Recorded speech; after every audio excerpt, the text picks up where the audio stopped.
The saying crime doesn't pay has been around since 1927. The phrase started as a little bit of propaganda by the FBI and became popular in stuff like Dick Tracy and other forms of media. But I bring up this little innocuous history fact to say whoever came up with it clearly never robbed a bank, or for that matter dealt in assassinations and blood money to keep the lights on. All that to say that in a line of work that dangerous, you're likely to die before the age of 40. But if by a combination of your own skill and a bit of luck you live to see 41, then some people might just say that you're the best at what you do. So what happens when you take the world's greatest assassin and put him up against the world's greatest heist crew? What if Agent 47 fought the Payday Gang? Before we begin, if you like what you see, feel free to subscribe and see my other Versus videos. Leave a like if you enjoyed, and leave a comment on who you think would win. Now, for a bit of context on why I made this video. Last month, if you found yourself on the PvP server of life, twitter.com, which if you did, I honestly pray for you and your eternal soul, but if you did, and you kept up with the Opera GX account, you may have seen that it has been taking a few shots and starting beef with the Payday account. All is well, then out of nowhere, the Hitman Twitter account got involved, offering its services for the contract to eliminate the Opera GX account if Payday 3 raises its player numbers. Then, a day later, it comes out that Opera GX DM'd the Hitman account, offering a contract to take out the last 6 players and the servers for Payday 3. The Hitman account leaked the DMs and then asked its followers if it should honor the pre-existing relationship with Payday Twitterman, or accept the contract with Opera. The Payday account then said that the last 6 players in Payday 3 are the crew. Hitman responded with this, and here we are now. Blah blah blah blah blah. How we got here isn't really that important. But what is important is that the stage is set for the matchup. The 6 leads from Payday 3's launch versus 47. Let's start with the Payday Gang since I've covered them 2 times before in previous Versus matches, so let's try and make this quick. Dallas is the crew chief of the Payday Gang and is a career criminal who started out as a bouncer for the Chicago mob, working his way up to hitman and enforcer before trying to set 2 families against each other to come out on top. Dallas is found out but escapes, and after years on the run, meets Bane and forms the Payday Gang. He's adept with nearly all small arms, but prefers automatic weapons. He is 54 as of Payday 3, plays the role of the team medic, and is an all-around criminal mastermind. Setup-wise, I'm going to do something a little differently skill-wise. In previous videos, I've stuck only to Payday 2 skills for buffing the gang to their character builds, but this time I'm going to incorporate Payday 2 and Payday 3 skills for this fight. Mainly skills like Manipulator, Grifter, and CQC Specialist. I'll get into why I chose those skills later in this video. With 2, I'd say Combat Doctor and Inspired aced, Hostage Taker, Resilience aced, High Value Target aced, and other armor and machine gun skills to round him out. Medic Bags as the deployable, and an automatic rifle and a mag-fed pistol, and that's Dallas set.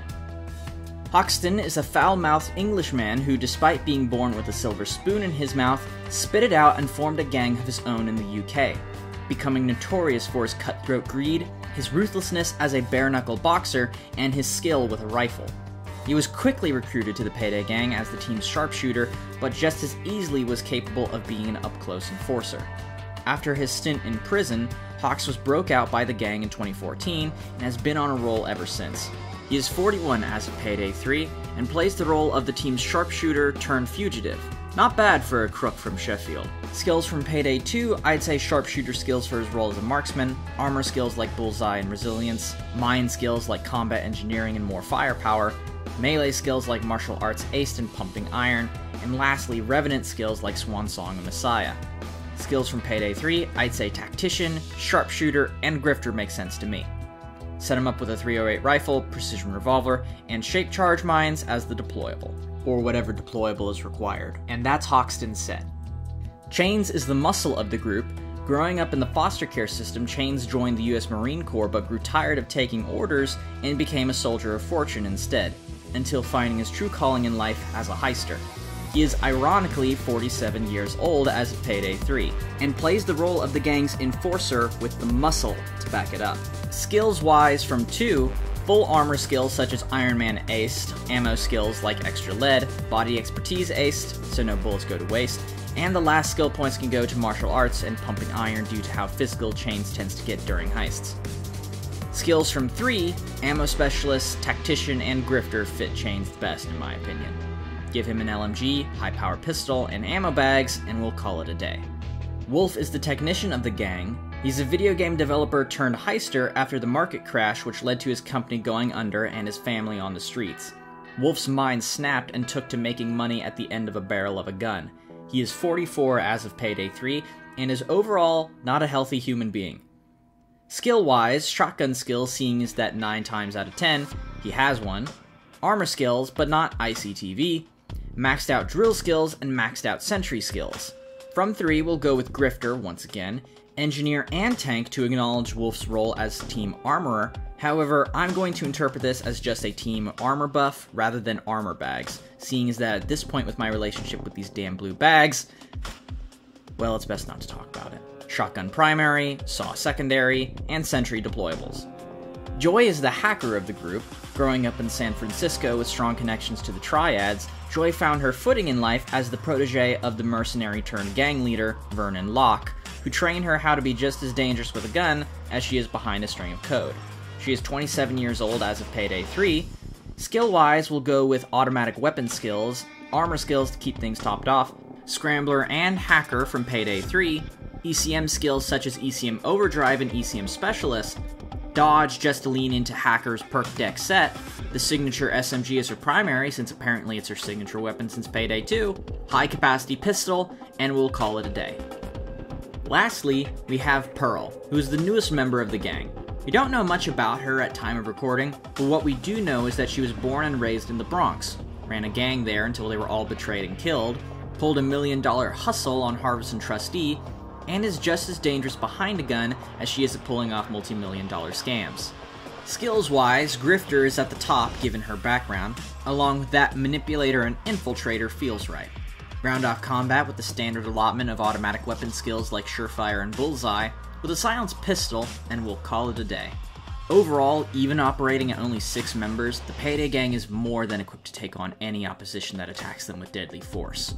However, their opponent in this video brings a whole new meaning to deadly force.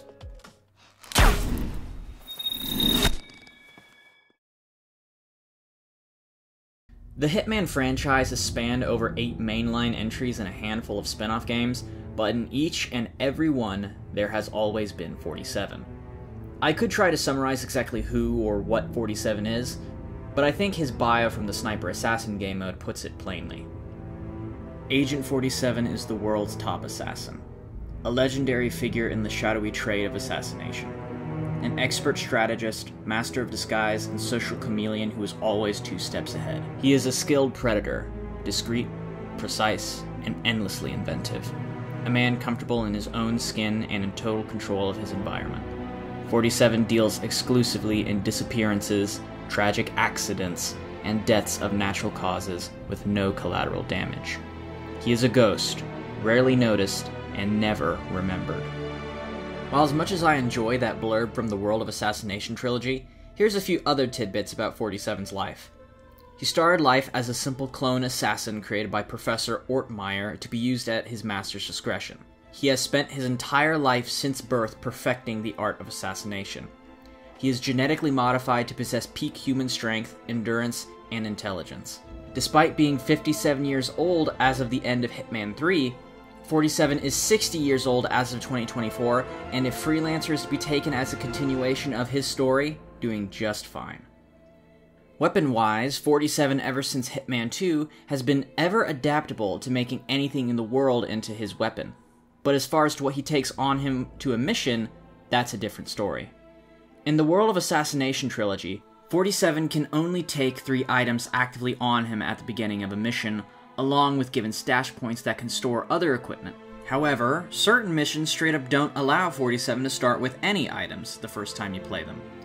But for the sake of having a somewhat fair start in comparison with the gang, I'll be taking a page out of Freelancer and Blood Money for what items 47 can have. Starting off, it would be wrong to give him any other pistol than the Silver Baller, which has been his signature pistol since the first game. Fiber wire for up-close and covert kills, a poison syringe for discreet heart attack, a sedative poison syringe for a covert knockout, a remote explosive for loud distraction and accidents, a lockpick for locked doors, coins for a distraction, and going by the World of Assassination trilogy for rules, I'll also add edible poison variants since you can't use syringes. And with that, you pretty much have the best kit for any kind of covert assassination you could put a hitman into. So, let's get into scenarios. I see this playing out in 3 different ways. The first scenario plays into 47's strengths. In this, the gang would be in civilian life, unmasked and going about town. However, now is the point why I believe everyone in the gang would have the grifter skill line. I believe that going against 47, making the gang unmarked in instinct, meaning tracking the gang would become much harder, but not impossible. Then comes the next factor, getting close, and that may also prove to be another hurdle for 47.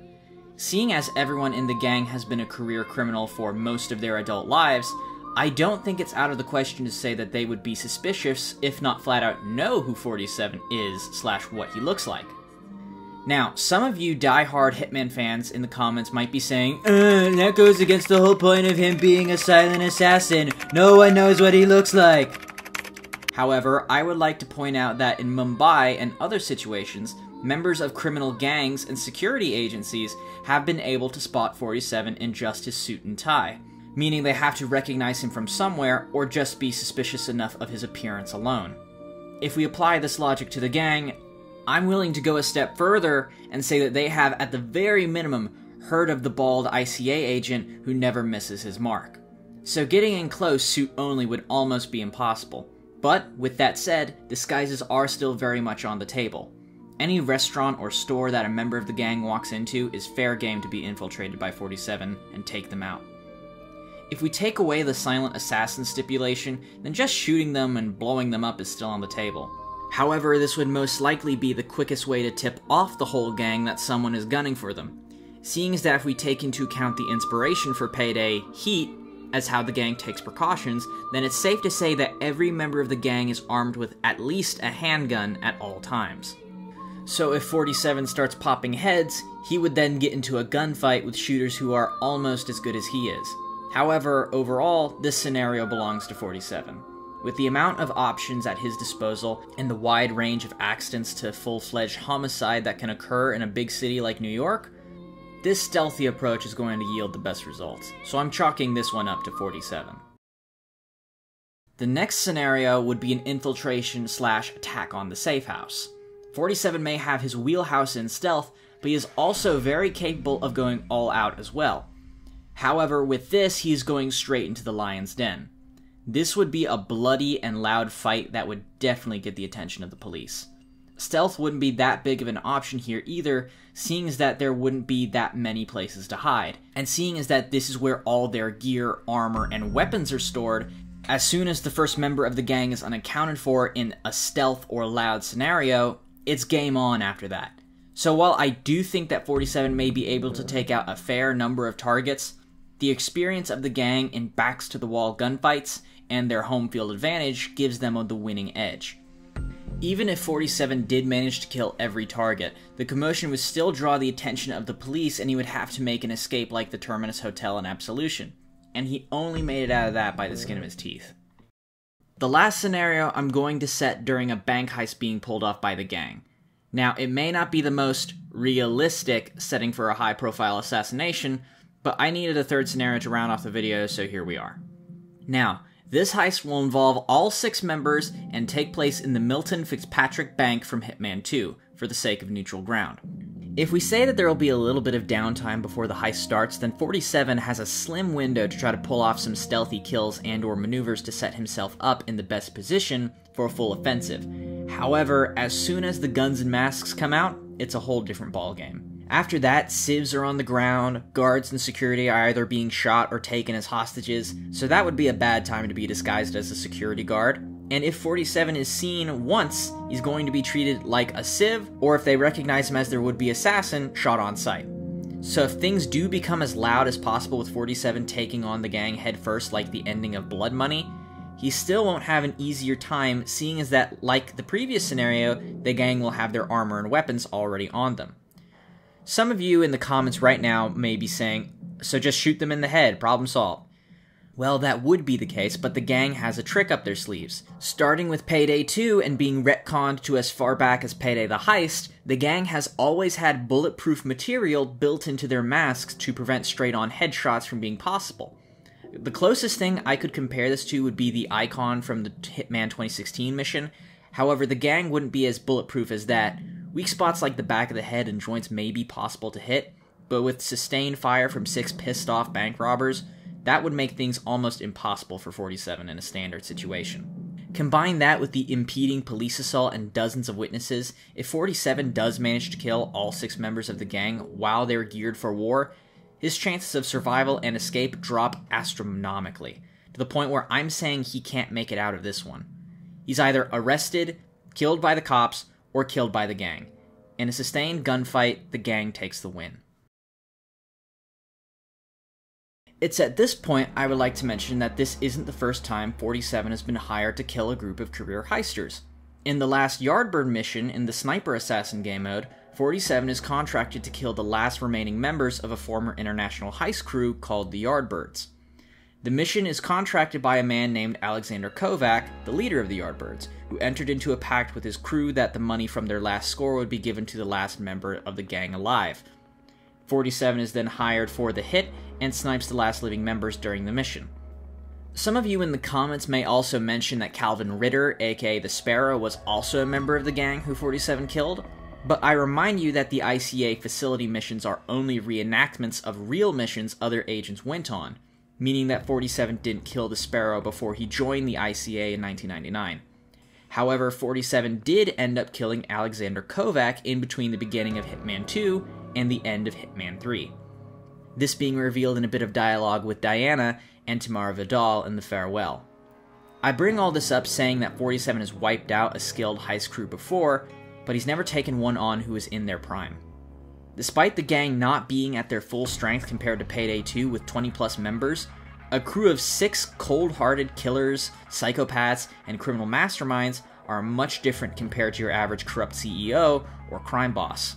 47's strength comes from that he is an unseen predator. He relies on planning and manipulation to get close to his targets and execute them. With 6 armed and trigger-happy targets, the only way 47 takes them out is in the rare instances where the gang is in civilian life outside of the safe house. Sniping them from afar may be the best method to take them out, just like the Yardbirds. So out of the 3 scenarios, 47 takes the win if he can pick off the gang without tipping off any of the others. But when it comes to the other 2, I think 47 would meet his match, or most likely wouldn't put himself in a losing scenario like that to begin with.